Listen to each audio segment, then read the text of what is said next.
Hello and welcome, heroes, to the Crit Academy. I am your host, Justin. I'm your co-host, Brandon. And I'm your co-host, Ian. Yeah.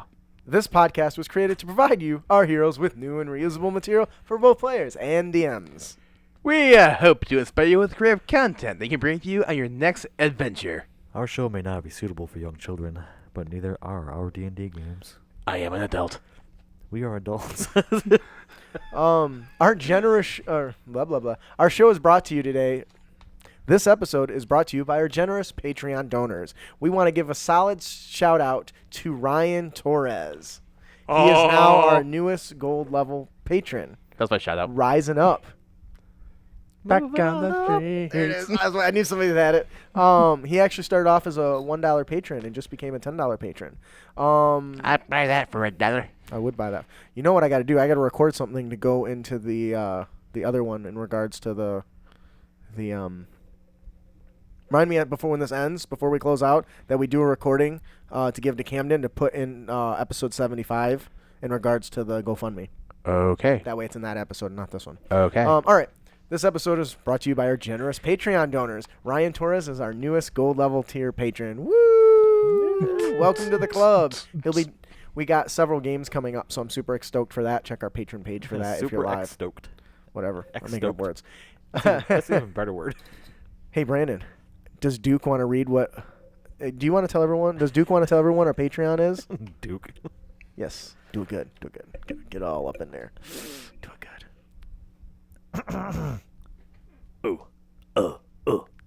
Okay. Patreon is a member.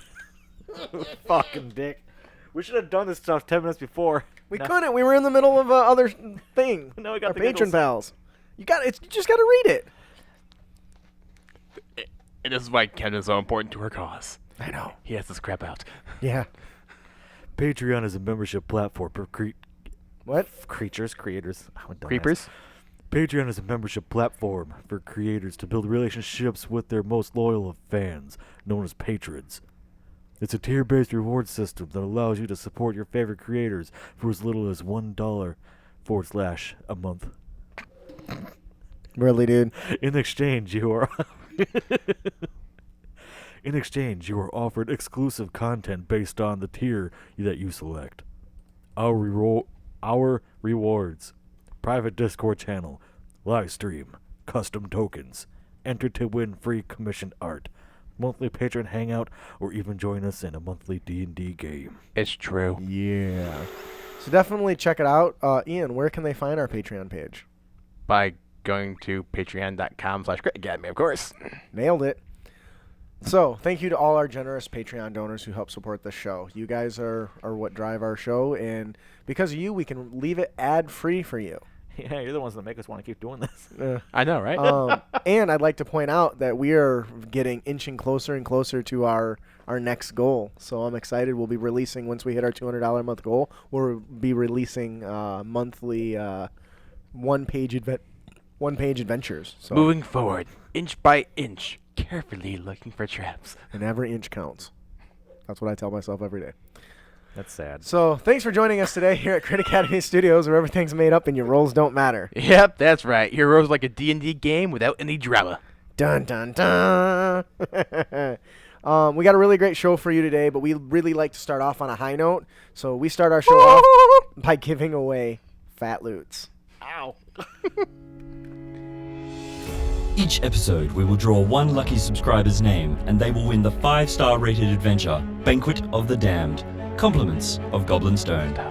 Goblin Stone is a community project for D&D fans based out of the UK. They aim to be a place where you can team up with professionals to turn your ideas into high-quality products and give every fan a chance to get published.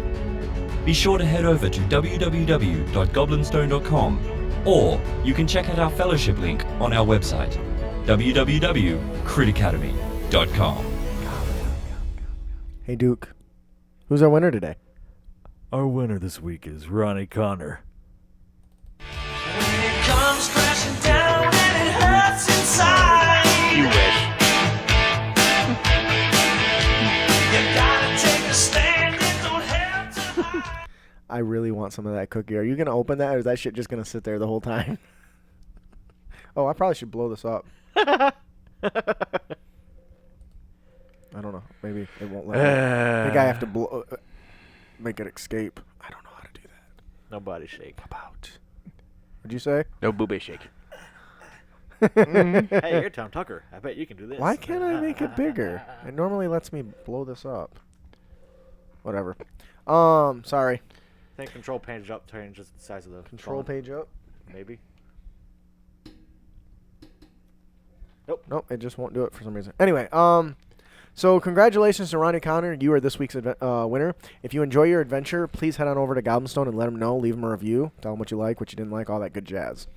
We got a really great show for you today. Our main topic today, we're going to be talking about drama cards. Woohoo! But before that, we have In the Realm. Ian, what's going on in your realm?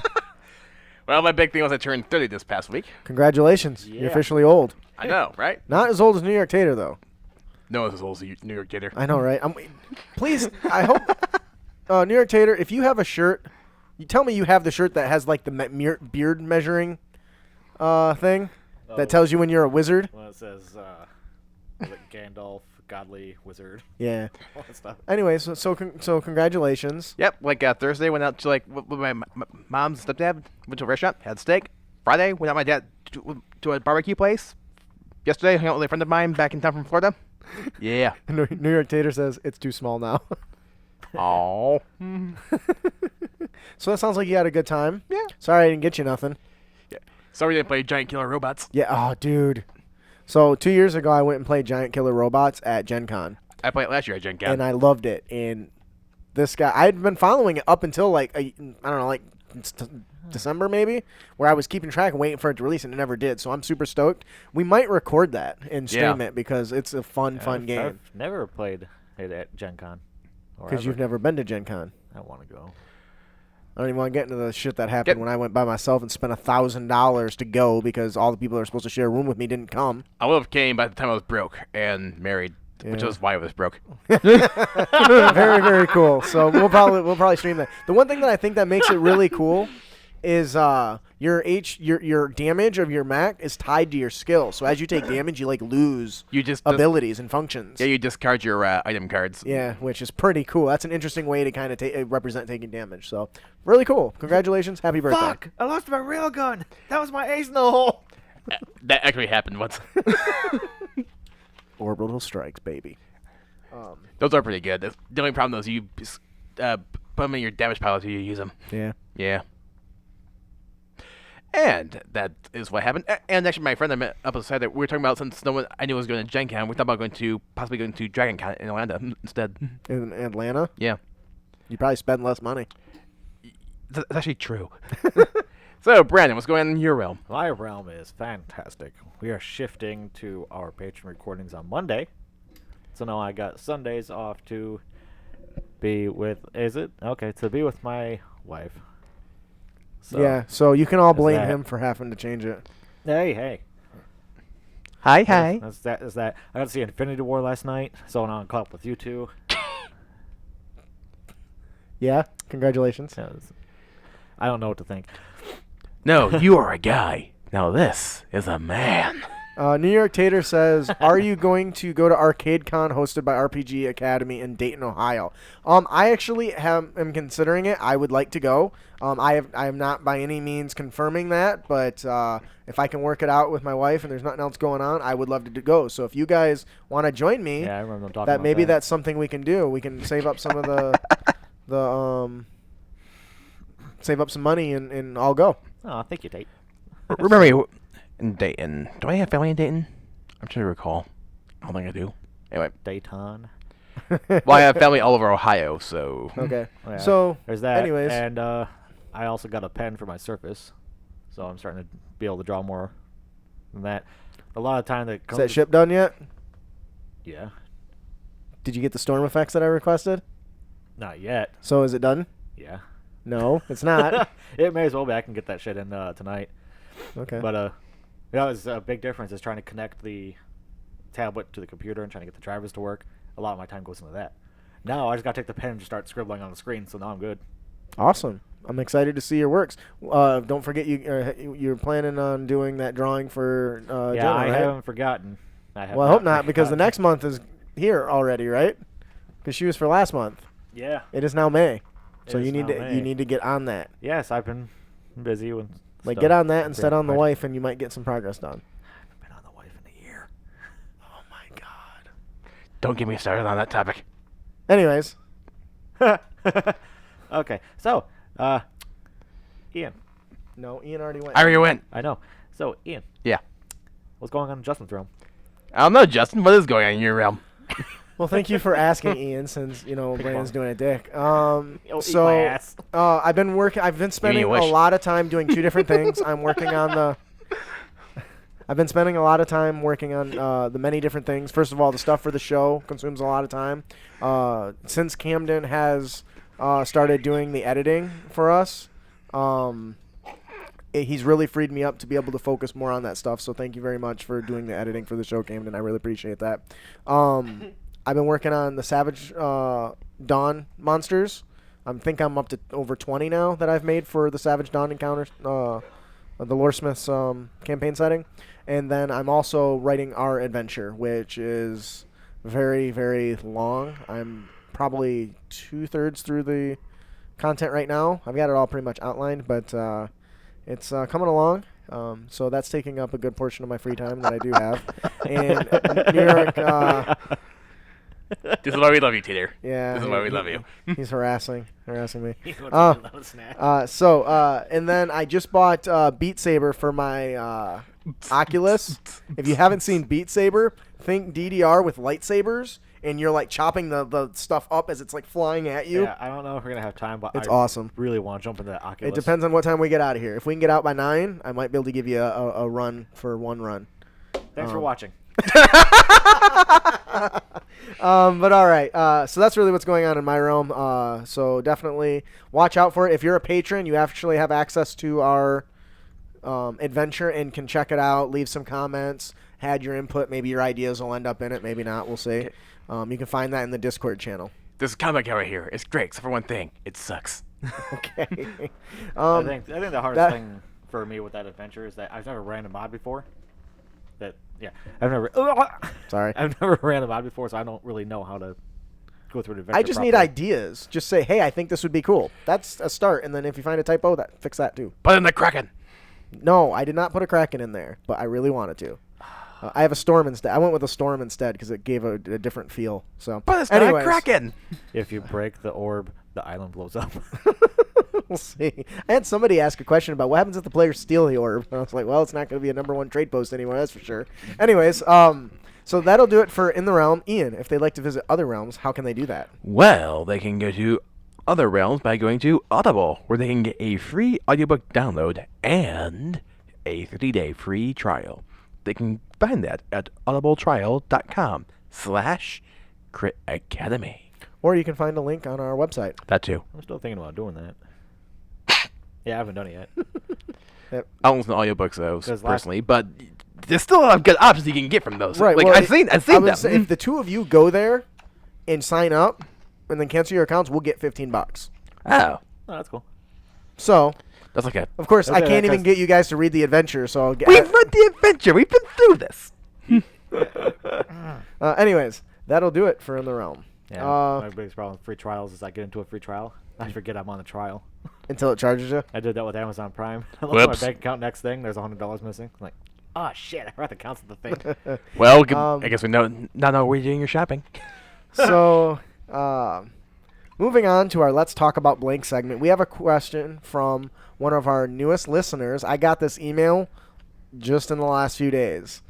Listener Justin says, when you roll for initiative, do all the NPCs go at once, or are they mixed in with the PCs? I would say it depends. Yeah, Okay. there's Would been you a like to lot- elaborate? Generally speaking, if you see like a small amount of NPCs, I think it's okay to like just roll for them individually. But if you like fighting a large group, hello, John, you're back again. Welcome, John. And there's like multiple types. Maybe roll initiative for each type. So the roll for the bandit leader, then roll for the generic bandits, and they all go at once, kung fu style. Yeah, I actually that's kind of what I do in most games. I find that it makes it easier to track it, but it helps because you're rolling different initiatives for each one. It makes it a little more dynamic by breaking it up. But if I only have like 4 or 5 enemies and they're all the same, Yeah. I might then break it up by each individual one. 4, usually 5, probably not so much. Or I'll break them into small groups. Or if they're like different unique NPCs, like an enemy party, for example. Oh yeah, that's a good way to do it too. I've done it all different ways. I did experiment one time with running side by side, which is each side, the PCs and then the NPCs each roll initiative, like think it like Final Fantasy sideboard style, where one side goes and the other side goes, and then each side could go on any order it wanted. So okay, the PCs are gonna go. Who wants to go first? And they would pick their order, and then they would. I found that actually it fostered a lot of creative play, as well as like combining strategies and attacks. Throw the halfling. But when the enemies went first, I often killed people. Because all the enemies went first. So that only did that once, and because I killed 2 people, I decided against that. That's hilarious. I was reading this before I came over here, and my brother-in-laws were there, and I was explaining how the show works because they were thinking about listening in at some point too. Are they old enough? Yes. And I asked them this question. I was like, "Yeah, let's talk about blank." Where they ask questions like, "Okay, so when you do this roll," and they both said, "Well, it's all different." And I said, "Well, it's not necessarily different. It's a preference to the DM too. I mean, if you have 2 big bad guys and you have these 3 grunts, some people have 3 grunts share the same initiative." Yeah, it's for less tracking, right? I mean, it's just less paperwork to keep track of. It's easier to say, okay, all 3 of the goblins go, than it is, okay, the goblin with the bandana goes first, the goblin with the missing eye goes second, and the goblin with the missing middle finger goes last. There's a story how he lost that finger. Yeah, that's what I was thinking. He flipped the guy off. The guy did not like it. Yep. Threw a dagger and came right off. He held the blade wrong. So yeah, there's a lot of different ways to do it. I honestly don't think any way is right or wrong. It's really at the comfort of the DM. I do recommend if you can and you're willing to track, the more separate you have, the more dynamic the encounter is. And in my opinion, in the end, that makes it a better encounter. Yeah. And it flows better. So that's just my experiences. So thank you so much for your question, Justin. We appreciate it. If we don't answer your question, please send an email to the complaint department with some money attached. Dum bum. Ba-dum. So that'll do it for our Let's Talk About Blank segment. Our main topic today. I'm really excited for this. I know you're excited about this. I haven't used... So our main topic today is drama cards. I used to use these in 4th edition when I played. I have not used these since, and in fact, I had forgotten about them until I stumbled across them going through my closet. So I'm like, man, I wonder if that site's still up. So you can actually find the link to the 1d4chan.org/wiki/drama_cards. Did you hear that? Just finally came out the closet. Yeah, well, that's how I roll, I guess. You know me. I'll play either side of the fence. Yeah. So how you doing? I'm good. How are you, B? Oh, man. Anyway. Why'd you look at my butthole when you did that? Anyway, so if you don't know what drama cards are, they're basically a series of cards designed to introduce a bit of drama into the game from moment to moment, while kind of giving the players a little bit of control in what kind of goes on during the games. In 5e, we've given inspiration, right? Yep. That's the sort of the reward system in here. In here, that wasn't inherent in 4th edition, so this was an alternative that I had found. So You had about action points, and that was about it. yeah. So so how do drama cards work? Right now that we kind of know what they are, while there are a few of them do have some mechanical effects. Many of them are appropriate enough.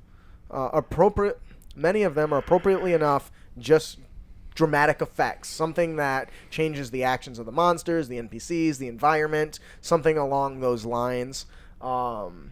this sample that we have here is from 4th edition, but there are many, many, many of them that are generic enough that you could pull them out and add them to your 5e game or your 3.5 game or whatever, not even D&D related. It could be any other sort of game. Oh, it's really up to you. So I guess you're asking yourself, well, why should we use them? Well, you know what? I'm glad you asked. Actually, I think it'd be better if one of you guys would ask that question. Why would you use them? Why would you use them? Fine, Justin. Why the heck do we use these things? I'm glad you asked, Ian. They're really a great reward to kind of go along with the inspiration, or in place of the inspiration if you don't like that or you don't think it's rewarding enough. Either for being somebody being a great role player or coming up with a clever solution to some problem you've challenged them with, or just sticking to your character's personalities and flaws, which surprisingly is difficult for some people.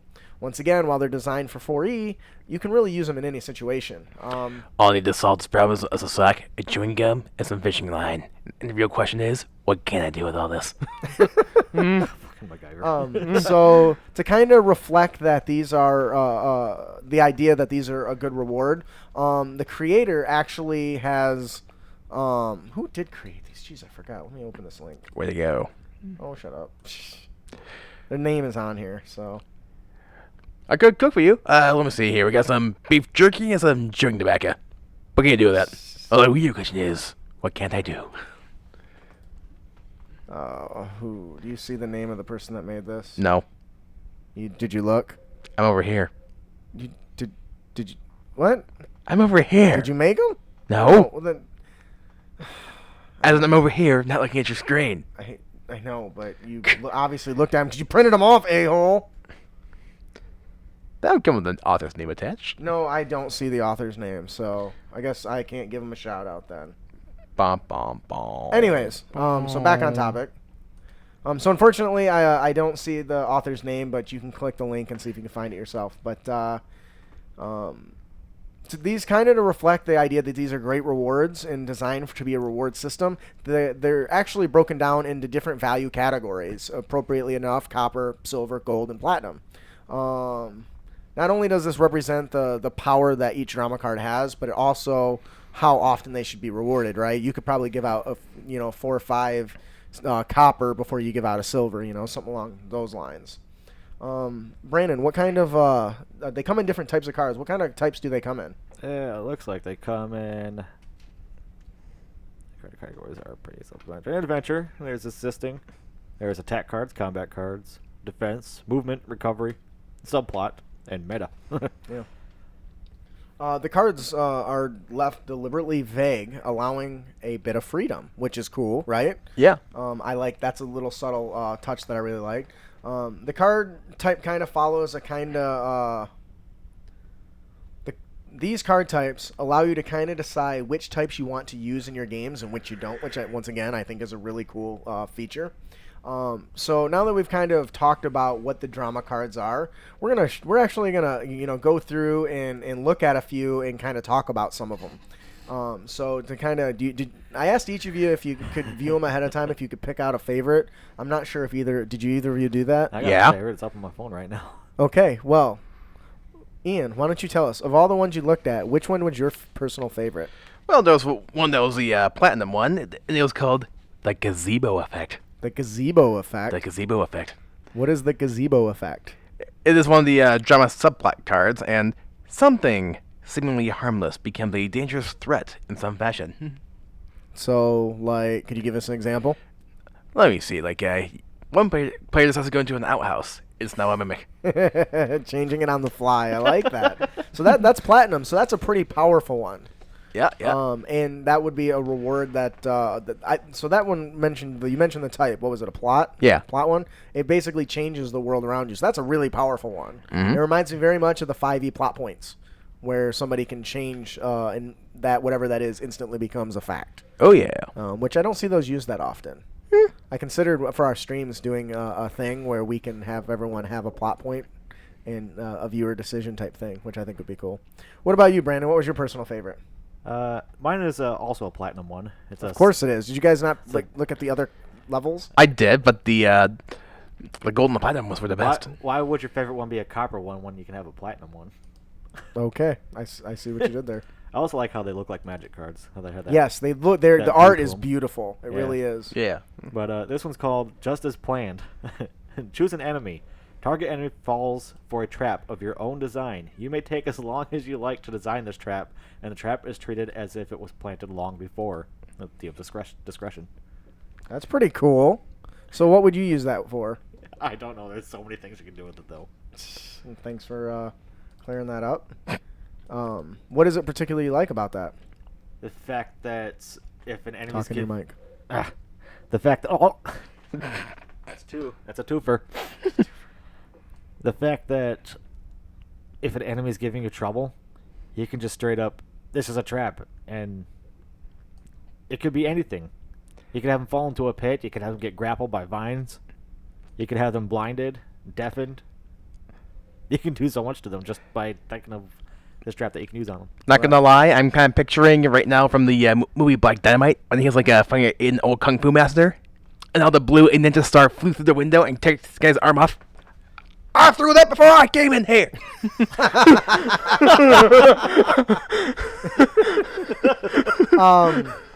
So the one that I really liked actually was a copper level one that I picked up. It is called Freedom. Use this card if you are grabbed, immobilized, restrained, or slowed. You no longer suffer from those conditions. That's kind of cool. To me, Okay, so I guess copper isn't so bad. yeah, no, they're different power levels, but there's some really good stuff in here, and that personally was one of my favorite because I like being able to the guy grabs you, nope, I'm out of it, or oh, you're paralyzed, nope, I'm out of it. You know, those can be very debilitating effects, and this little seemingly interesting card is a great way to kind of deal with something like that. And some of them are a little more simple than that. Like this one's called, careful aim. You get a +2 to your next attack roll. Now, 5E's kind of moved away from that, so I could easily see a DM changing it to like an advantage or something. Actually, another one that's pretty fun too. Which is Kevin. same as inspiration, I guess. Actually, another fun one in the same vein too is this one's a gold one called Parley, where you can change a combat encounter to a social encounter. Oh, parlay. Oh, nice. So that'd be Whoa, really whoa. good if your party is like exhausted, your mages are out of spell slots, you're almost dead, and then a random encounter nearly butts your nuts off. You're just sitting there and a bunch of bandits have show up. We are the bandits, and you hand it over gold. Can we talk this out? Yeah, all right. I don't know. I don't think you guys were there for it. We had a guest on the show that talked about from Game Master Stash that came up with Orcish Parlay, and I guess they had one guy that was a master of a gun or something, and they had worked this thing out where I'm gonna go talk to this guy, and then they just end up shooting him in the head. So anytime they ran into a situation we're going to have to do Orcish Parlay, which is basically shooting the orc in the head. Actually, Pretty there's one here too. That's also gold called Cold Cock, where basically every time you fail a diplomacy, persuasion, or bluff check, it's like conk, knock the guy out. Just knock them out. Yep. So these are really cool. If our any of our patrons are going through these, if there's any that stand out to you that you want us to discuss or talk about, please do. Are these This one, purchasable or do you they're print them? free download. You can go right to the link that's in our show notes and the one that I read off earlier and find them. Like I said, they're more designed for 4E earlier, but if you pick the ones you want, maybe if you just reword it a little bit. Actually, what's kind of interesting that now that you mentioned 4E is the friend that I spent time with yesterday, Saturday. He's is back visiting Michigan from Florida because that's where he's working on his doctorate. Mm-hmm. But he's actually talking about how, as you may or may not recall, a lot of people badmouth 4th edition back in the day, saying this is not D&D. This is way too different. It's too video gamey. Yeah. Well, a lot of those That was people. common. Well, now that 5th edition is out, and now that it's firmly entrenched with the current edition, a lot of those people are actually going back and re-looking at 4th, going, wow, now that I actually look at this, and then not on the bandwagon badmouthing it, there's actually a lot here. That's actually pretty good. 4th edition, and I'm going to get into the edition thing for a second. 4th edition was not a bad game, No, it wasn't. but it was not a traditional D&D game. They tried to do something different. Yeah, and I think they did fine. I think they made a really good tactical board game. They did. I played it, and that's one of the reasons I loved it. That being said, I can see why people weren't happy with it being a quote-unquote D&D game because it was far from the norm, but it was still a good game. It was definitely a huge shift in dynamics. There's no question about that. Actually, there's one guy I gamed with too for a while. He's like, I did run it at the store I used to play at because nobody else would. And I'll admit, it was a very good game. I didn't feel it was a D&D game, but I do feel it was a good game. Right. So here's an interesting card. Now this one's a little strong and would only would really be a powerful.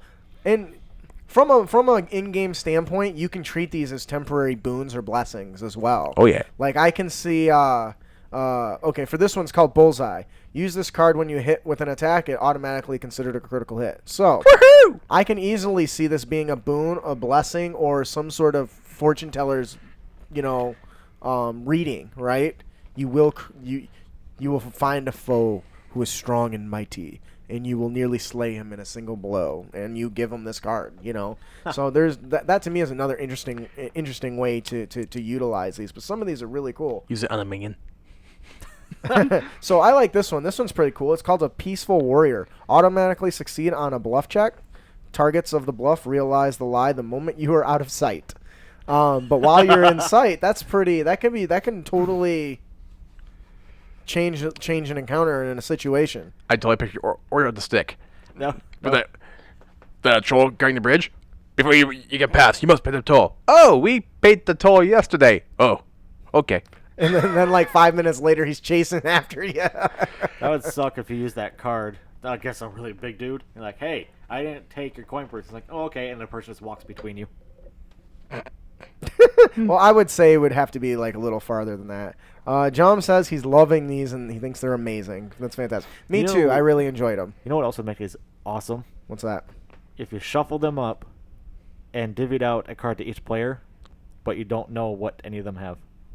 That's interesting. That would completely change the story around. And the DM would freak out too because you're like, we can't lie my way out of this.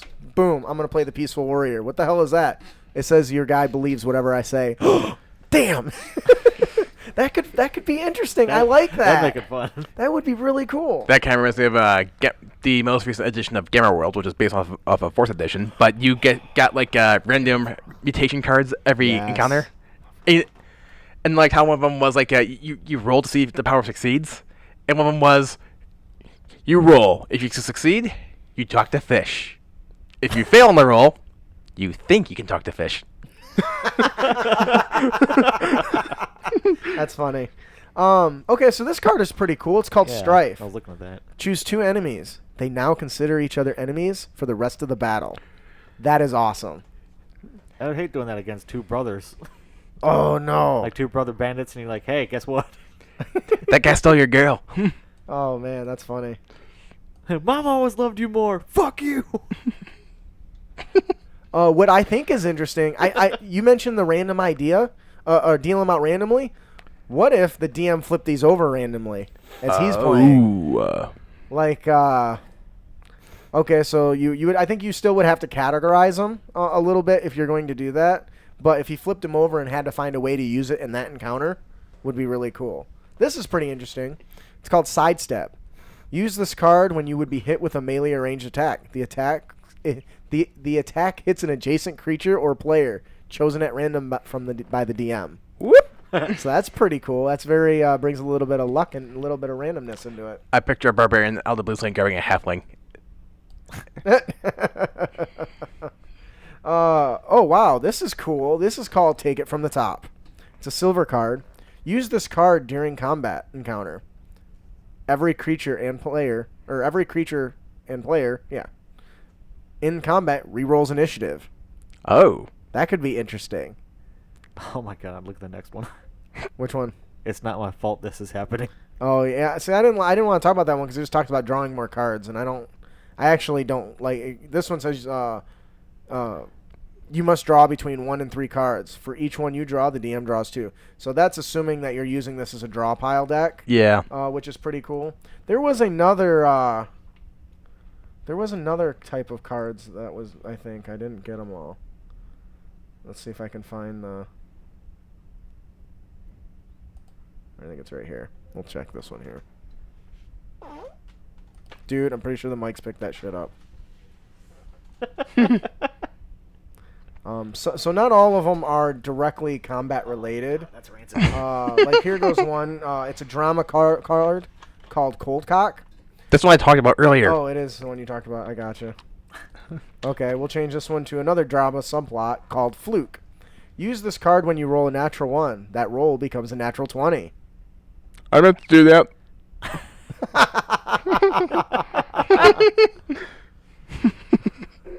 Sorry.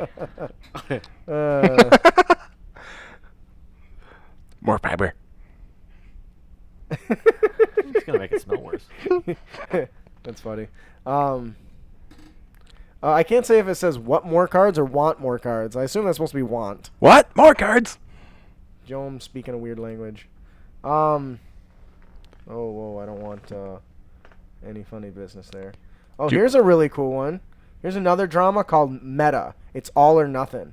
Instead of rolling a d20, flip a coin.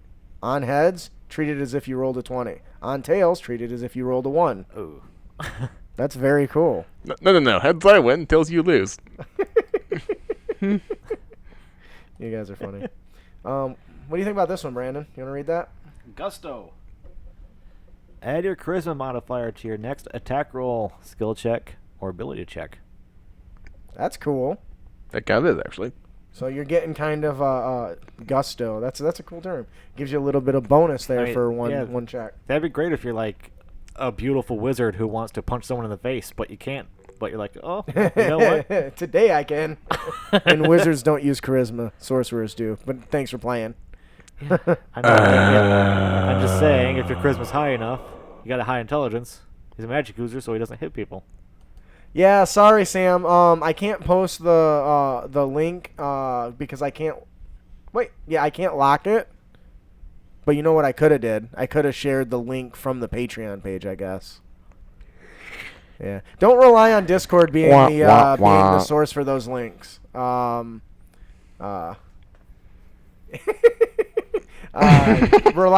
check the patron email or check the post timer. Yeah. 'Cause I'm running out of Sanity? Well, the amount of time it takes to set everything up and send everything is just getting retardedly long. Okay, so here's a really interesting drama card. It's called Just As Planned. It's platinum level. I talked about that. Son of a bitch! That's my favorite one. Yeah, I got you, guys. You guys suck. I love when a plan comes together. I hate you all. So long story short, these cards are awesome. Go to the link and get them. Yeah, definitely. It's a blast. The link... check out the link, download them all, and play with them because there's lots of good stuff here, and it's just a lot of fun. I love you too, Sam. With mouth. All over that body.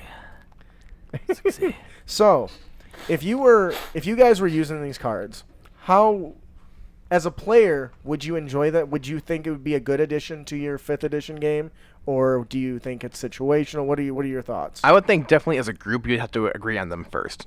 I can see that. I would agree with that sentiment. What about you, Brandon? I think it'd be awesome. I think it'd be fun. As a player, a DM, or both? As both. Yeah. You can fuck with the players or you can fuck with the DM. It don't matter. I think it's really cool. Obviously, it adds on to the game. The game itself, New York Tater says, speak for yourself. Oh, listen here, you great bearded one. You know you love all this. The fuck? Anyway. I and you're surprised why? Categories wrong. No, I wasn't expecting that at the end. And you're surprised why? So these cards are really cool. I personally, I agree that I would like to use something like this in my game moving forward. And in fact, I might even add them as rewards for our patrons to bring to some of our one-shots. Here's a trophy. Cool. That's a good idea, too. What's that? That's an NPC selling them at shops. Oh, yes. New York Tater. Man, I shouldn't have said his name because then I got to give him credit for that. That's a good idea. More fiber. So if you have, so he's got the, and actually we can come back to what I was saying earlier. If there's a fortune teller, right? You do the old fortune teller and you throw some bone dice on the table and they tell a fortune and they can draw a card from this and get it. And it's not like that nightmare deck. the deck of many things that just is campaign destroyer, but it can be used as a tool to in game to predict the future, and give the player some subtle advantages mechanically and change the game a little bit and enhance the game. Point. What's that? Bring in conservative players out of their shell. Oh, there you go. Help making them interact, because you know how to play the game, but you're kind of all yourself, and you get this awesome card that you know is going to do something, and you want to do it, so it's going to force you out of that comfort zone. Right. Yeah, I agree. I think it's a really nice tool. I think that I think that it would be a great game, and the more I think about it, I would like to maybe use these when we do our live streams. Maybe I'll have some of these as like a bonus reward, or maybe the person that shows up first on time might get one, or if something along those lines. I think we can use that in some way, so we'll see. But yes, definitely check these drama cards out. It definitely adds to the game. Now, these aren't for everyone. It does alter the mechanics and the initial play of the game, but for the most part. And also you have to mill through them a little bit just to see which ones can still be used for your game and not just 4th edition. Yes. I'm sure even if you had to take some tape and just write over top of it, you could change it a little bit. But definitely filter out the ones you think are too powerful or you don't want in, or maybe you just say, okay, I like this idea, but I'm gonna give only 3 platinum, 5 gold and 10 copper ones, and mix them all up, and you'll get them as they go. I guess I don't know, but. New York Dater says they will never get used if they're awarded for attendance. He's not wrong. He's not. You're spot on, buddy. Fantastic. So I think that'll do it for our main topic. Do you guys have any other comments on these drama cards? That'd be a dick move. First player comes like, here you go. You're the first one to arrive. But because you're late, I'm taking it back. But I do agree with what we've been saying so far, though. These can certainly add a lot of variety to the game, and they certainly as an element was like, you aren't quite sure what's going to happen next. Right, and some of them, because they're chance, it's like the all or nothing one, man. That's 50-50 chance of success. I mean, either it's a natural 20 or a natural 1, and that would be great for like one of the most tense moments of the game. You know what I mean? Where, okay, you're the last guy alive, the boss is barreling down on you, you draw back your bow. I'm going to do all or nothing. I'm sorry, what? You're about to wipe, and you want to do all or nothing? Well, the way I see it is I roll a 1, we die. I roll my dice, I miss anyway, we die. Or I have a 50-50 chance that I crit and I kill the motherfucker in a single goddamn blow. I think I'm going to take my chances with the quarter.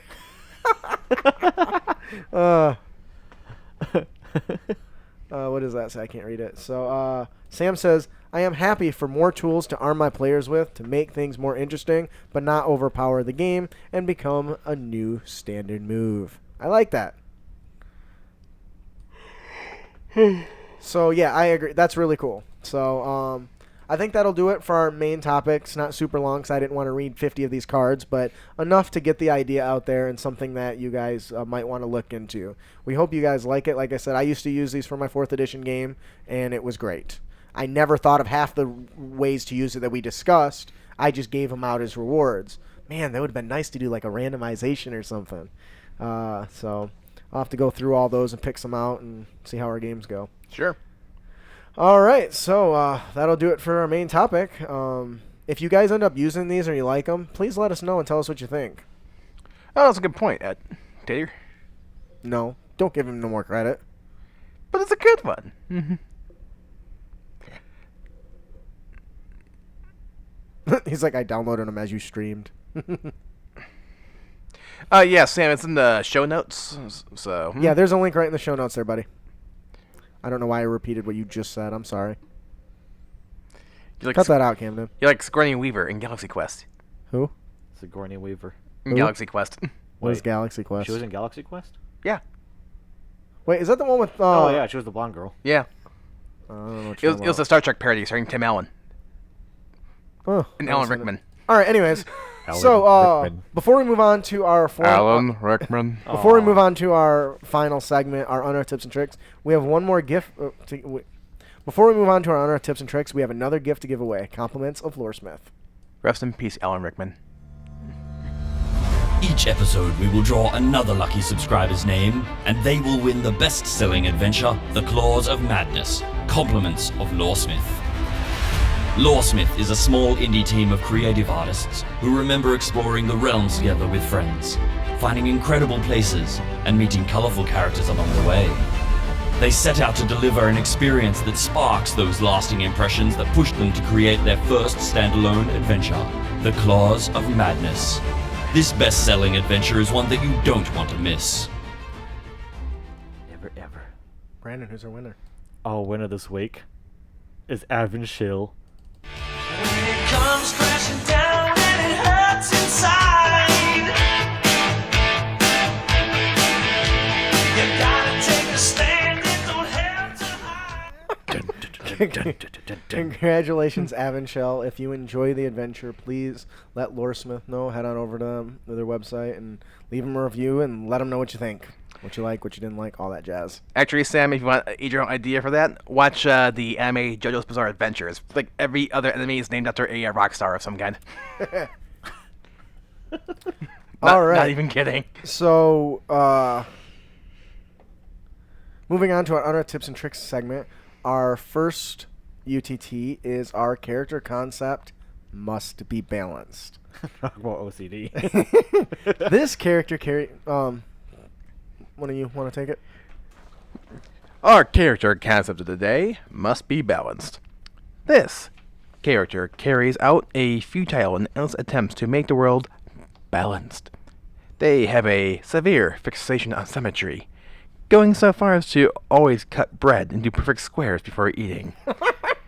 They always prefer familiarity, irregular structure in all of their activities, so much so that every day they consist of the same meals for breakfast, lunch, and dinner, as well as insisting to make sure that they get each one precisely at the same time every day. We gotta not fight this dragon, man! I gotta eat! Wait, it's tea time. I got a little bell in your rings! Doing random things to ensure everything is balanced, such as, does the table have 3 tankards on it? The character may casually walk over to the table during conversation and move 2 just so they are on the center of each half, and moving the third tankard to another table so it only has 1.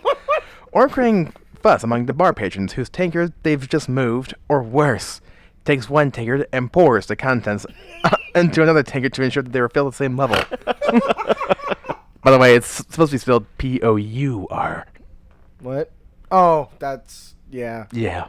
So Thanks, ass. I'm not gonna lie, I pictured Death the Kid as I was reading this from Soul Eater. Yes. Actually, the inspiration for this was not only Death the Kid, but Adrian Monk from the USA TV show Monk. Yeah. The seriously OCD guy. And this just...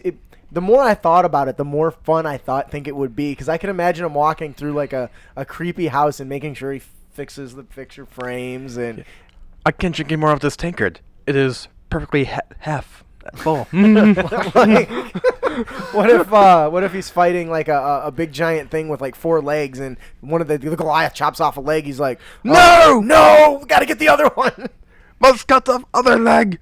He's not symmetrical. Or somebody that's got like a single ponytail and he wants to go and like separate their hair and make it into 2 pigtails or something, you know? Oh no, gentlemen, I cannot fight this golem. It is perfectly symmetrical. I cannot damage such perfection. What if it was a hunter? He shoots his bow, and next turn he just passes turn. Next turn he passes turn. The boy's like, why you keep passing turn? Because there's an even number of bolts and I don't want to use any.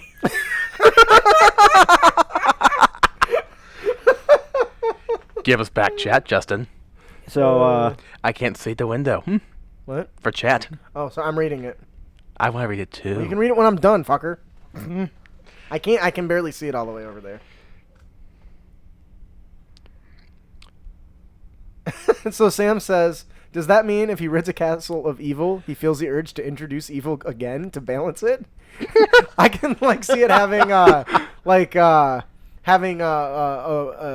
even number of rooms and it's haunted and he's got to get more ghosts in it to balance it out. So this half is good and this half is not. That's kind of a stretch, I think, but maybe. I like the bolt thing. Not wanting to use a bolt because it's got an even number in it. But it now has 16 bolts, so it's like a perfect square. The same thing can be said of someone who uses 2 swords. If they lose one, they can't fight no more. Like, it's gone. But I won't be balanced anymore visually if I fight with one sword. I'm gonna fall over. What are some other kind of things you guys can think of, maybe not combat related, that are more social, like the tankards? But the thing is, I just ate my good berry, but I now have 6, which is the perfect even number. So I'm gonna die because I don't want to eat a good berry. What if Yeah. you eat 2 at the same time? Genius. Or all at once. With money. Oh yes, he like has to stop at like every place. Like if he has copper, silver, and gold, he can't. That can't be acceptable. He has to have one of those because they're just mixed together. Or he's got like 3 separate pouches and constantly is counting. I have an uneven amount. I will trade you this 1 copper for a silver piece. Ain't nobody gonna do that, right? Or he's all pissed because each pouch has to have the same number of content. You know what I mean? So he's constantly going to like a bank or a merchant to get exchange of coins, so all of his pouches weigh the same amount. Or every time he sits down to a meal in a tavern, he has to have the waitress bring extra plates so he can separate all his food nice and even, so it doesn't I used to touch. think of what was that show? Monk. You're just... You guys talking about that, weren't you? Yes. Yeah, that's what I thought because I was looking at something with these cards. Yeah, I did. That's what I did earlier when you were talking about the cards. I was reading some. Oh, they're very I used to distracting. get so pissed with the character. Yeah, I'm sure they would. I would too. Same thing if they're sitting around the campfire, starts divvying out rations. One player doesn't get one. It's like, where's mine? It's like, it's not even. Like he has to go get a new adventuring partner, so there's an even number in the party. He's like, excuse me, sir, Mr. Ranger, sir, we need to have a talk. Yeah, the bolts you have in your pouch, they're not uneven. So he reaches in and he pulls one out. I'm hung up on that bolt thing. That's hilarious. Or, what if what I wanted to say sounded good in my head until I thought it again, and then it didn't sound as good? Go ahead, say it. Do it. I'm gonna keep that to myself. Because it sounded good when I first thought of it. Then I was like, man, that sounds dumb. I shouldn't say that. Do you guys got any other ideas for this? Nope. Anything? Puzzles, riddles, limericks? Dude, are you really checking how level the altar is? Sam says, just recruiting anyone, pulls in a random goblin to join the party. You know, I can picture the guy like saying the altar for their mission is level before they do anything with it. Make measuring everything. He's got his own little. His staff is like a level. That's funny. I like that. He's like braiding the dwarf's beard because there's only 3.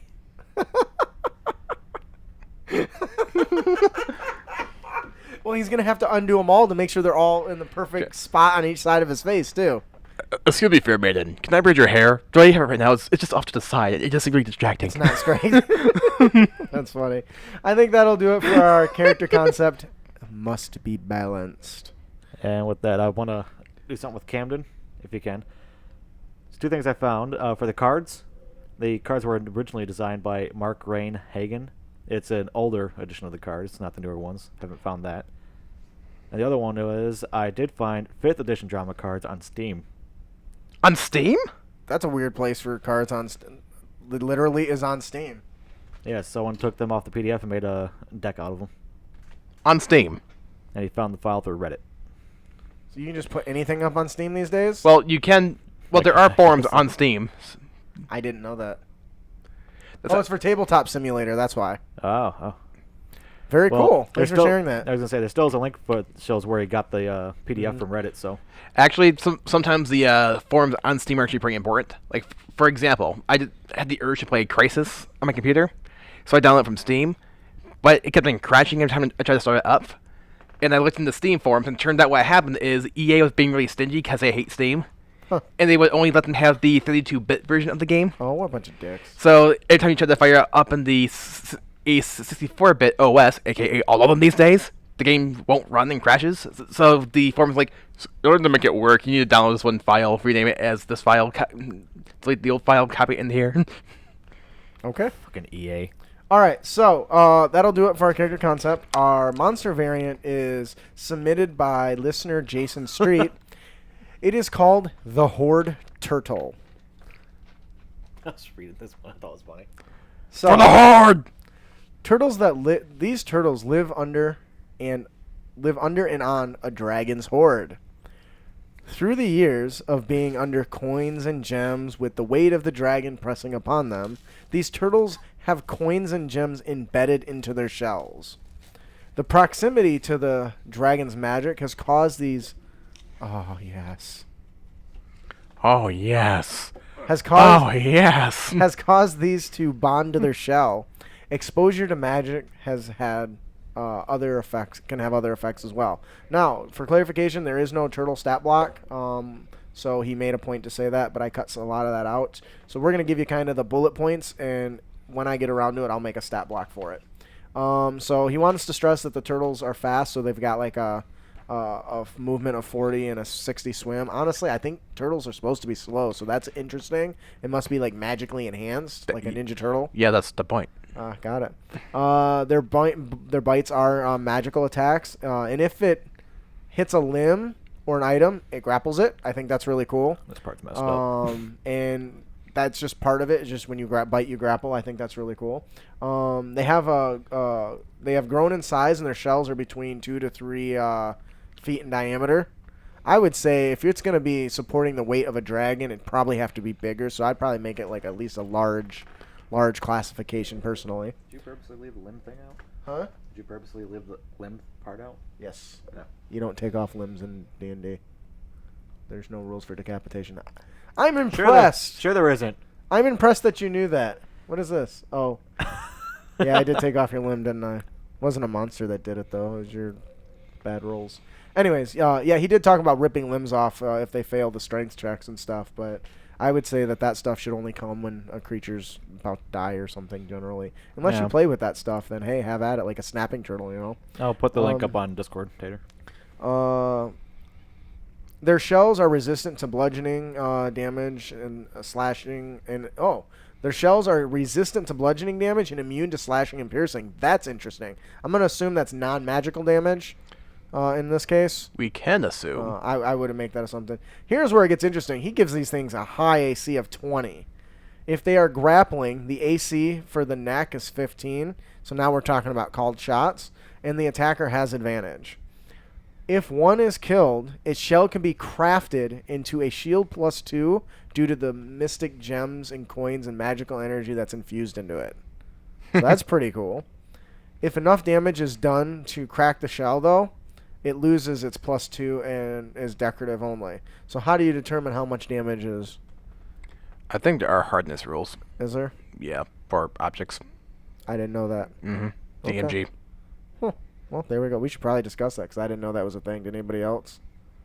Oh, by the way, New York Tater says covering your mic doesn't help. Damn it. I know that. He knows that. He has no clue. Never mind that there's 2 other mics right here.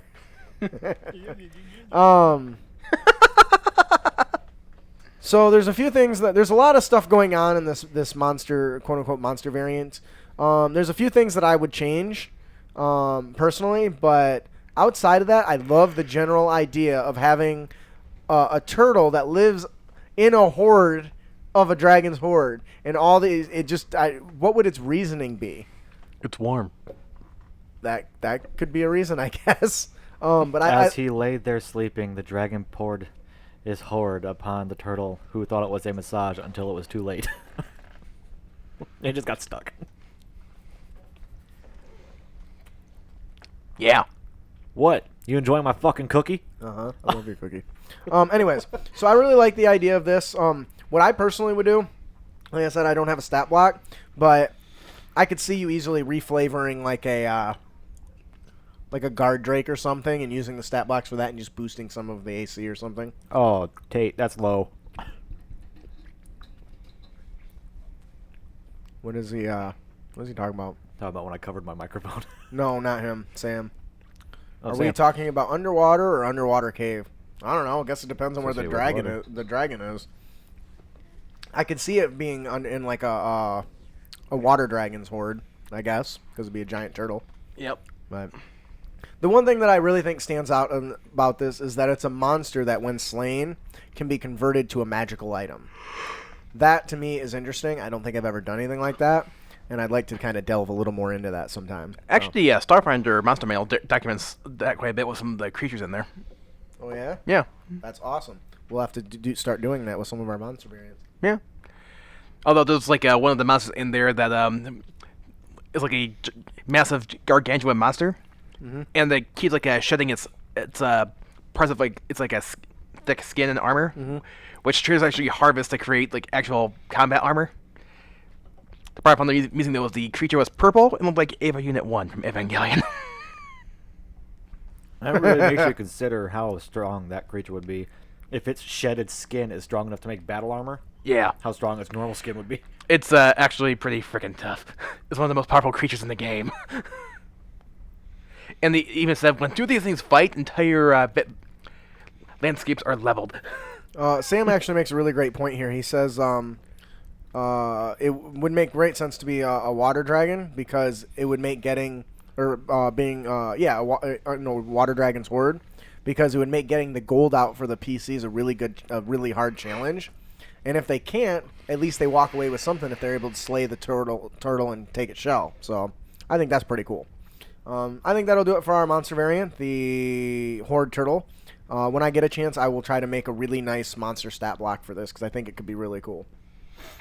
Our encounter of the podcast is a brother's duel. This is a puzzle encounter. This comes to us from Elia Tradus. In a small room, there is a poem written on a wall above 10 crystals embedded below it. In a small room, there is a poem written on a wall above 10 crystals embedded below it. The crystals are set in a way that they cannot be removed. The poem consists of 6 lines, each one in a different, very obscure language. You can take your pick. I think like Aquan or whatever. What is the one some of the water elementals speak or some shit like that? Aquan. Aquarium? Is it Aquan? Aquarian? Anyways, weird shit like that I think would be really cool. But the poem goes as such. It's written in Bugbear. Just gobbling. One bright day in the middle of the night, 2 dead boys got up to fight. Back to back, they face each other, drew their swords, and shot each other. The lone deaf guard, who heard the noise, came and killed the 2 dead boys. First of all, I just want to say how ass backwards that was when I first read it, and it confused the shit out of me. Actually, I heard this poem before. Have you really? Yeah. Oh, yeah? Cool. Yeah, I didn't get it until I looked ahead. I was like, oh, okay, that makes sense. Yeah, so when I first read it, I was trying to figure it out without reading ahead, and I was just like, I don't understand what this means. So, here's the way it goes. If the players can't figure it out on their own, you can use intelligence checks to really help them along, right? If they roll low, don't be afraid to give them some incorrect information, right? Oh, yeah, I'm sure I know what this means, blah, blah, blah, whatever. This puzzle requires a character to cast a specific sequence of spells to continue. Any spell cast into this room is absorbed by the first available empty crystal rather than its normal effects. If the spell is the correct one, the energy is stored into the crystal, causing it to glow. If it's the incorrect spell is cast, all the crystals release their stored energy, including the energy of the incorrect spell, dealing 1d6 damage of raw force damage per spell level stored at the time of release. Con save for half. To everyone in the room, the heroes have to start all over again. Now, before we go through with this, I want to talk a little bit about that, because this requires a few assumptions, right? Mm-hmm. That you have a party that's got multiple spellcasters, and that they're high enough to ensure that they have all the spells, or they didn't have the spells in the first place. Right. Or if they're not prepared. So part of this, I'm good. Part of this could be an investigation to learn what spells they need, even if they don't have them prepared. So let's say they discover that they need to have mirror image prepared and they don't that day. They're going to have to re-prepare those and come back on a different day. So this could be a really interesting multi-session or it could be a one long session for this one encounter. You know it would be bullshit. if they spend all these days to get this puzzle done, and what it does is it, like, opens a door to a chest or something like that. The door opens, they look in the chest, and someone's already been there. Says, man, hope you guys didn't lose a guy trying to get in here. Sam makes a good point. It also makes sure that it assumes that they've got enough spell slots remaining to when they encounter it. Now, once again, there's nothing saying that they couldn't wait a day to come back and do this, or maybe this could be something you could put in an early adventure that they have to come back later in the adventuring career to come back and find out what's in it. Mm-hmm. That could be really interesting, because I don't know that I've ever done that. Have you guys ever ran into that? Where you ran into something you couldn't do and had to come back later in a future adventure? Done that in a video game. Right. Right. Like, a good example is Fable. Fable had one. It was Fable 3 in the gold room. Mm-hmm. As you earn gold and you go to your vault, the gold gets higher and higher. Mm-hmm. At the top of the room, there's a chest. The only way to get to it is by earning enough gold to get to it. Oh. So why you found it now, you can't do nothing until later. Mm-hmm. So anyway, so kind of think about that. That's pretty important. So here's the kind of the clues that goes to it. Each layer of the poem has a clue. So the first line has the first two stones. The first line says, "One bright day in the middle of the night." So the solution is they have to cast any light-producing spell, and then any spell that creates darkness or a fog or obscures vision, right? Mm-hmm. Darkness makes the most sense, but with a little bit of leeway here. So there is a little bit of play in which spells you can use, right? Ian, you want to take the second line there? And the second line is for the third and fourth stones, any spell that can resurrect a player or animate dead. Cast twice. So if you don't know, like the Revivify and stuff, don't they have a pretty huge cost associated with them, right? Yeah. Like 300 gold pieces for a Revivify, if I'm not mistaken. 1,000, I think, actually. Wow, jeez, that's even worse than I thought. And that goes with the two dead boys got up to fight, and that kind of makes sense, right? Yep. Brandon, you want to take the next one? Yep. The third line. Back to back, they face each other. The fifth stone. Mirror image. And silent image, or any spell that can produce a duplication, which would make sense. I could even see an argument for minor illusion, actually. Minor illusion can only create objects, right? Can it create an image of a person? Should do a phantasmal forest. That could do it, wouldn't it? No, because that targets something. Oh, It doesn't actually create the illusion. They just think they see a vision. Well, minor illusion is something simple that... Yeah, I could see an argument being made for that. Yeah. And then you have the fourth line, which says, Drew.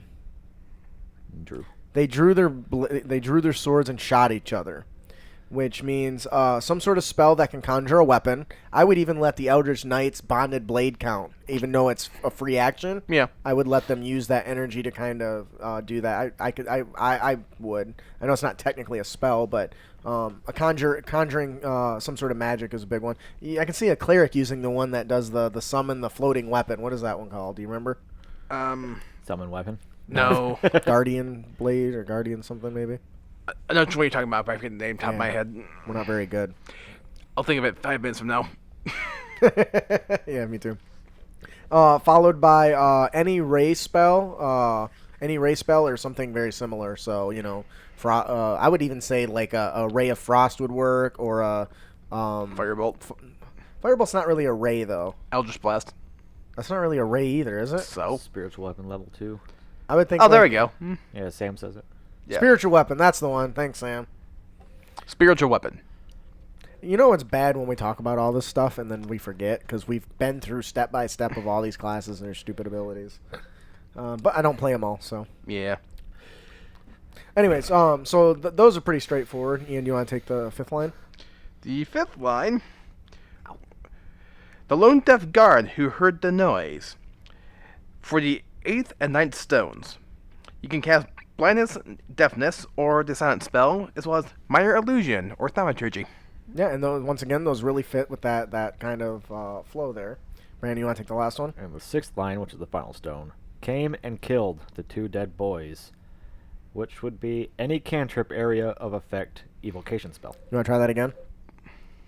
Why? Because you said it wrong. Oh yeah.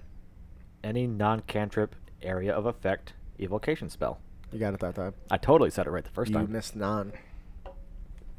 Yeah. So so that's it. To me, this is a very interesting. The silent. What do you mean? Yeah. So Sam, silent spell with a question mark. Deafness, silence. Yeah, or blindness, deafness. You can use blindness and deafness or the silent spell. I think. Wait, is that not a thing? Blindness, deafness is one spell that blinds and deafens them. Yeah. So, or the silence. Both of them create scenarios where you can't hear, right? Mm-hmm. And then minor illusion. So, I really like this encounter. I think this is a lot of fun. This requires a lot of setup on the DM's part. You have to know that they can do it. Or, you know what, maybe they can't do it, and they can go find somebody that can do some of these things. But what's going to be really interesting is when they try to figure it out and they get it wrong, and the shit blows them up. Boom. Sending like a shockwave. Now they've wasted their spell slots, they've taken damage, and now they got to start all over. But,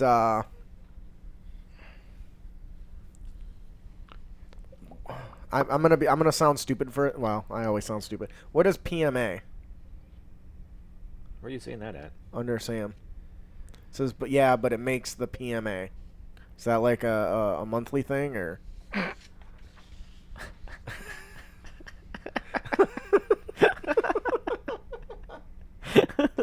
He says it's a typo. Well, anyways, I love this encounter. What do you guys think? I think it's a great way to get your mind going.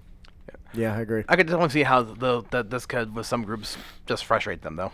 Well, that's why you can give them intelligence check. If they roll I know. good, you just give them the answer. I mean, technically, for all of you that don't know, when players can't figure shit out, Their characters can. their characters can, even if you have to tell them. So if they can't figure it out and they roll an intelligence check, then this says I think it's 15 as the DC. But Yeah, I did and that. they don't they get it, then you just tell them you know that this goes here. That's how it works. Troy, Anthony, and Amber were doing my thing, and a chessboard appeared on the wall, and it said checkmate in 4. And it was set up to checkmate player black in 4 moves. And Troy was like, I don't want to do this. Can I just roll an intelligence roll? And that is perfectly fine. Sure, go ahead. And his character knew it, so. And that's how it goes. I mean, that's why they have those skills. So, anyways, so that'll do it for our encounter of the podcast, the Brothers Duel. Okay, so You're right. Yeah, it makes the players think what is rare for D&D, or at least it is in the pre-built campaigns I have observed so far. wow, you totally just made Sam sound like a snot-nosed little brat, actually. So our magical item comes to us from patron Stephen Kern. Stephen Kern. The Invisible Sword of Haunting. My magical item idea is an invisible sword that chooses to show itself to only those who are worthy enough to wield it. Okay, Harry Potter. Whenever someone kills someone with this sword, the enemy's soul becomes trapped within the blade. And once again, the wielder of the sword, once again, only the wielder. That seems. Is that just me or is that weird? No. No, it's not weird, or no, it's just me. Yes, just you. Okay, so all right. Trapped within. Whenever someone kills someone with the sword, the enemy's soul becomes trapped within the sword. And once again, only the wielder of the sword can see their soul, and they can't do any damage to the wielder or anyone that is fighting.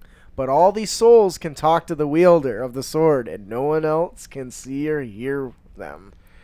Okay, I'm totally.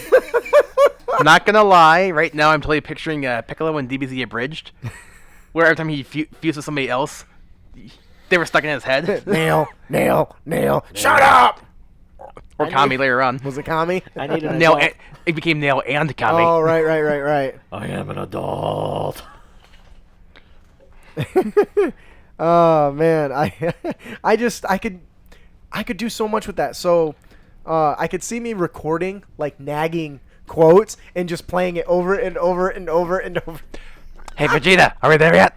Or Are we there yet? if somebody this Are we there yet? what you could do is if they have a phone, you could just send them random text during the game all the time, and it's just stupid shit over and over and over. You killed me. I hate you. I'm gonna murder you. I want a cookie. You know, just random shit throughout the night. And Um, this could be bad for your players too. They may just want to get rid of the sword after so long, because all these souls are trapped in it. Only they can hear dude. it. So they have it sheathed, and they have it next to their bedroom, and they don't get to sleep. What if you gave the voices to the other players? So the other players are just randomly nagging the person that wields the sword, like, Hey, listen. Brandon, Hey, hey, you killed me. hey, listen. I was only 12 Hey, years old. Hey, Why did you kill me? I was only 12 years old. Why did you stab me? It was your fault. I have an itch. You have a hit. They're arguing. So, who do you think he's gonna get his ass kicked by today? Oh, it's the goblin. It's most likely the goblin. The Later. players just sitting there going, "Shut up! Shut up! Get out of my head!" And the other players, or player characters, going, "Okay." Oh my god. New York Tater says just listen to Past podcasts. But anyways, I really love this idea. I think it could be so much fun. Hey, Am I distracting? Hey. Right when he's fighting somebody. You could even give it a mechanical thing that, like, ever so often they got to make a will save to see if they get distracted or have to impose disadvantage They if you try really wanted to. throwing the fighter off, because the soul in the sword is an experienced fighter. So when he goes to You're doing it wrong. parry, he says, "Swing right." He swing right and he misses and he get hit. That is not the proper technique you should use against that form. His defense is clearly superior to yours. You're not going to be able to slay him. You should be using a high guard, you idiot. I don't know. I think this could be so much fun, and I really would like to add this to one of my games. Sam says, give a player some earphones and a recording from somebody's phone with recording of a soundboard attached to it. Just start pushing buttons. That's great. Once again, obviously this requires a little bit of setup and work, but it'd be really cool. That'll do it for our that'll do it for our magic item, the invisible sword of haunting. I have a magic item I want to think of. Does anybody want to take the Dungeon Master tip? And sorry, it's so lengthy. And today's Dungeon Master tip is I spy with my mind's eye. Detection spells, such as, detect magic, detect good evil, detect poison disease, in my experience, often turn into, well, yes, you detect magic. Yes, you detect evil. Yes, he is probably going to die from poison in the system. Because it's poison. Well, there is nothing inherently wrong with this. We, as DMs, owe it to our players to give them, well, a little bit more. I recently failed at this for a paladin's detect good and evil in a very short adventure, which you can find on Twitch. I believe that we should be adding at least a few lines of flavor to this. When a player wants to cast detect magic and is successful, get engaged with a spell that allows the character to see. If it's evocation magic, is it a transparent, wild, crackling energy similar to fire? If it's an illusion, does it have a wave of energy that appear around the object, like a mirage, or a destroying heat wave on a summer asphalt? What if the creature is evil? Does it show a managing orange, red flame burning through the chakra points on the creature? Or is it a more sinister energy that encapsulates the target, that leaves you with a feeling of bad bloodlust? You might want to see a doctor for that. Yeah. What do you think about this? Anything that helps draw the picture of the situation in the minds of the players. Yeah, this occurred to me because we just did that run on Friday that we streamed on Twitch. Yeah. And one of you asked about detect good and evil. Wasn't. Oh, it was Mr. Paladin, Chiron. Yeah. Matt's character. And I'm like, no, technically the guy wasn't evil. Yeah. And I realized after the fact, now I do blame this on rushing, that was a really shitty DM response. It was the worst. I'm like, I should have really... the more I thought about it, I was like, man, I really should describe what he saw instead of just saying, no, you don't detect nothing, because... Although we were in a hurry. We were in a hurry, but still, even like a minutia of detail could have made that a lot better and more engaging for him. because he just used this really wicked cool ability and really didn't get nothing out of it. At the very least, I could have. To be fair, they did nerf that upheld ability big time in this edition. Yeah, but I think once again it was just a mistake in mine, and I took a note of it because I realized, man, that I shouldn't have done that. And I thought it would be a really good tip because it's not just the detect good and evil, but I don't think I've ever been super specific on how some of those spells work. Hey, you can sense, some evocation energy. Yeah, but what the hell does that mean, And the more I thought it, the more I realized I sucked at doing that. So now moving forward, I want to do better, and I challenge all of you to do better because it's little things like that make the game engaging, especially if you've got Detect Evil. And when they cast Detect Evil on something and you explain that you see this burning, blazing fire surrounding on them, that you can almost see a demon-like face appear in it. That fucking tells you it's evil. I don't even have to say that you Detect Evil. I can just describe it and leave it to your imagination, So obviously I was really pent up about that. You don't say. Sam says, something I should be doing, something I don't remember to do. Among many other things I forget to do, make things more interesting for my players. Flashcards do help remind me to do things when the players do things like use spells like this and other description triggering things. Yeah, I agree. And once again, it was just something that I had noticed that I had failed at. And I do try to remember to do stuff like that, but this was just one thing that I guess I hadn't done as thoroughly as I should. So moving forward. But that said, Sam also does point out that don't beat yourself too much about it. DMs do have a lot to do and lots of stuff to remember. Yeah, but all of when it comes down to it, the most important part of the DM's job is to facilitate the narration of the world. And that includes little abilities like detect magic, Yes, you detect some evocation magic. No, yeah, as you send your energy waves out, you start to sense this explosive, rapid, wild energy surging around this object. That is far more interesting. Yeah, there's evocation magic there. Yeah, you did that with us when, what adventure were we playing? I don't know, dude. Banquet of the Damned. Yeah. We were in the house and we were investigating all the pies and stuff. Yeah. And we found that material in the fireplace. Mm-hmm. And I can't remember who it was, but they said they wanted to use detect magic on it, or something that resembled what this was. Mm-hmm. And you said, I'm trying to remember what you said because it was kind of funny in a way.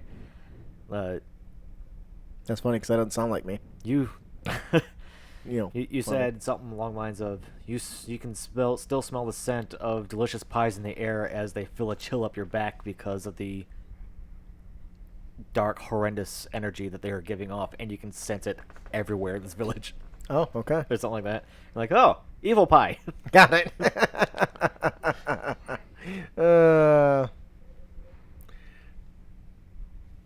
That's right. We burst in and watched the kid piss himself. Sam says remembering the particular school of magic is out of my scope, in my opinion. That's funny. All right. So did you have anything to add to this? I mean, I think this is a pretty great DM tip. Mostly because it's already made my games better because I'm going to have to remember to do that. So that'll do it for our DM tip of the podcast. I spy with my mind's eye. I'd say it's pretty good, especially with children. Our player tip of the podcast is... Don't be a dick. And you can avoid dickitude by not being a fucking slob. All right? Yeah. If you don't bring Cheetos to a D&D game. Don't bring barbecue anything. Okay?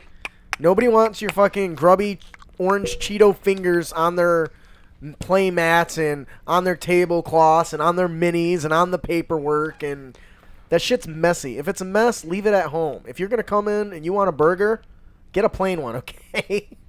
If you're gonna bring food, bring something that's easy to clean up that doesn't make a mess. There's too many times I've seen greasy fingers mess up paperwork, mess up books, and it's not. Keep your greasy fingers off my dice, you animal. Yeah, dice too. Getting food and chunks and shit off them. You little grimy. I'm sure that I've had dice that have little food chunks on them that have caused me ones because that weight of that little food chunk is on. Nobody wants that shit in their table. You got to respect their objects, and so many people come with some nasty ass shit. No, Nate. If they're not, don't. No, we don't want anything. I don't want them especially bringing anything to share. Ooh, cookies. No messy stuff. It's just common decency. You know, there any other big foods you think that would cause a problem? Honestly, you'd use a bowling technique. That's what I think. Really spring napkins. What the hell does that mean? The You keep bowling technique? The bowling technique. Yeah, you do this at bowling alleys. What you do is you keep your food separate from where you're playing. And when you eat, you use your non-dominant hand to eat. That way, when you're using your hand, you're not making a mess, and you always get that plate. Because when you're bowling, and you eat with your dominant hand, you go to bowl, you pull that ball back, you're going to hit somebody. What the hell was that? I was trying to throw at something to prove a point, but then it occurred to me everyone catches with their offhand anyway, so that was a stupid point to try to make. Give me that. What I was going to say is, that sounds awesome in theory, but how much thought does it take to use your offhand versus your dominant hand when doing something? I don't know. What? Except for wiping your ass. Does everyone just use their non-dominant hand for that? Is that just me? That's just you. That's just you. Every time I wipe my ass with my left arm, I get shit in my fingernails or something. Wow. Don't buy cheap toilet paper, people. I know guys want a lot of ass, but that's not the kind of ass you want. You remember back at next year when they had that survey? It's like, hey, you'll remain anonymous. We just want to know your things, your inputs. And I was like, okay, treat your employees better. Longer breaks would be pretty cool. That would be nice. And for the love of Christ, get real toilet paper because I'm tired of wiping my ass with sandpaper. I go home with a bleeding anus every fucking night. Oh my god. Oh shit. So yeah, long story short, don't be a dick. And you can avoid dickature by not being a slob. Leave that nasty ass food home and don't get cheap toilet paper. Oh shit! What are they saying over there? You guys paying attention? That was the worst thing ever. New York Tater says bring enough to share, especially cookies. Become second nature to do in the right setting. Yeah, I guess I can see that. Especially when you're actually in the plant floor, not the AC room. And your ass gets all like sweaty and it's get that itch going. It's like, man, I gotta go wipe the shit off. And you go into the restroom and it's already chafed and you're scraping it along that chafe line. It's like, oh god.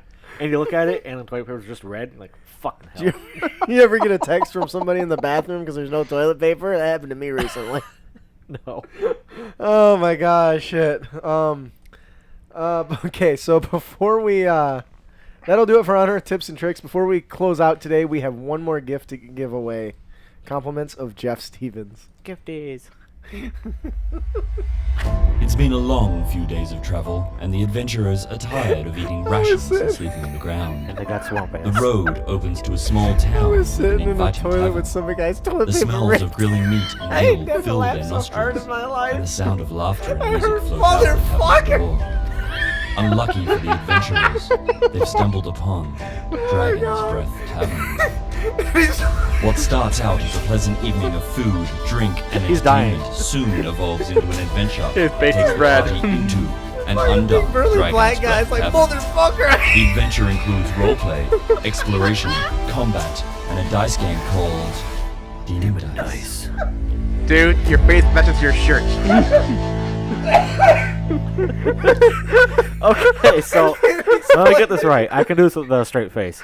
He was in a stall. There's a guy in the stall next to him. A big, burly black dude. Apparently when he was wiping his ass, toilet paper ripped and he just yelled out, "Motherfucker!" It kept going more than that though. Like, oh my god.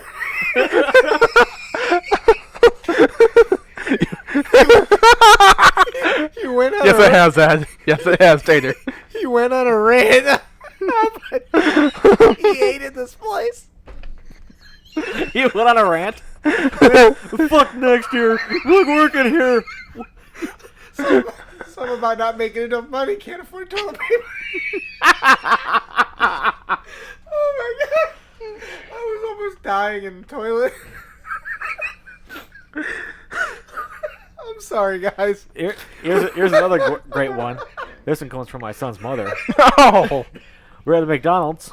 Or she was at a McDonald's. She had to use the restroom bad. Oh my god. So she runs in. There's two stalls. She goes into the first one, and it's just covered in shit. Just everything. It's like the person who was in there last didn't bother sitting down. They just like open their cheeks and shout away, kind of thing. Wow. And it was liquid. There was nothing solid to it. She's like, oh, that's gross. So she went to the next stall. Shut the door, locked it. It was clean. She sat down. Apparently, she heard this woman come rushing in, and quite a clatter. Just burst into the short and she said that she could hear her panting. Like, she opened the door and she goes, "Oh shit!" And she said that she could hear her struggling to get toilet paper and trying to clean this stuff. And just out of nowhere, she goes, "Oh fuck it!" She just sits down on the shit and starts blowing the toilet up. New York Tater says this podcast just went down the toilet. Of course it did. Oh my god. Just now? This podcast Holy is made shit. up of D&D shit and dick jokes. But man, I couldn't believe it. I was laughing so hard when I was in there. This big burly black guy just complained how much he hated this place and he fucking... He's like, I can't even shit in peace. Oh my god, let's get this closed out before I fuck up. Yeah. All right. That's a good idea, Sam. Podcast always does near the end of the show. Just had a customer come in, so I had to go for a minute. Good, you just missed like 2 minutes of me just laughing nonstop, so... Yeah. I needed Brandon to translate. Ian, who's our winner? Oh my god, Ian, who's our winner today? Our winner is Daniel Oing2. I'm pretty sure it's Daniel 0-2, which is why I capitalized those. But they just spaced him. God. Oink. You want to try again? The winner is Daniel 0-2. My mouse won't move. God damn it. You have a touchpad. Shut up. I hate that thing.